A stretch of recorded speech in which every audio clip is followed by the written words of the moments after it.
మహోన్నతిని చాటున నివసించువారే సర్వశక్తుని నీరును విశ్రమించువారు. ఆయనే నాకు ఆశ్రయము, నా కోట, నేను నమ్ముకున్న నా దేవుడని నేను యెహోవాను గూర్చి చెప్పుచున్నాను. వేటగాని ఊళ్ళో నుండి ఆయన నన్ను విడిపించును. నాశనకరమైన తెగులు రాకుండా ఆయన నన్ను రక్షించును. ఆయన తన రెక్కలతో నన్ను కప్పును. ఆయన రెక్కల కింద నాకు ఆశ్రయము కలుగును. ఆయన సత్యమును కీరమును దోరనే ఉన్నది.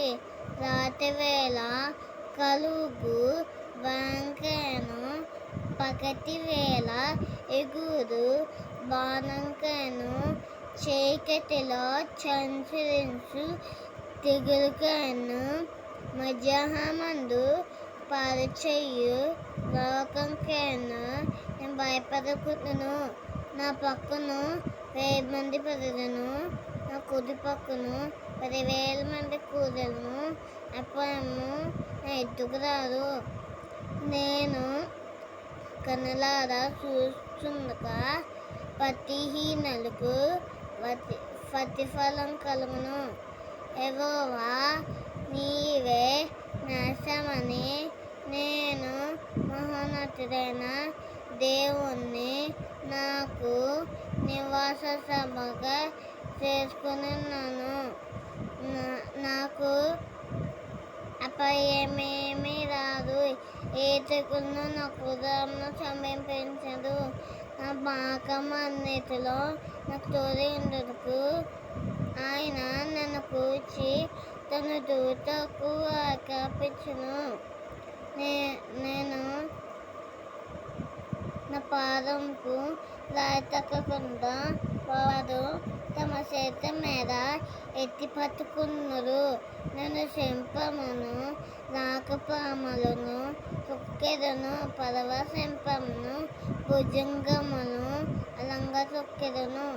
అతను నన్ను ప్రేమించుచున్నాను కనుక నేను అతన్ని తప్పించెదను. అతను నాకు మొదలుపెట్టగా నేను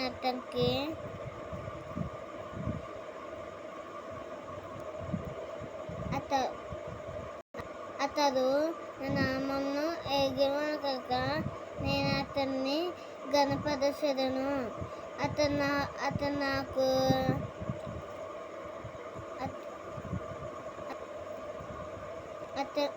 నాకు మొదలుపెట్టగా నేను అతనికి ఉత్తరమిస్తాను.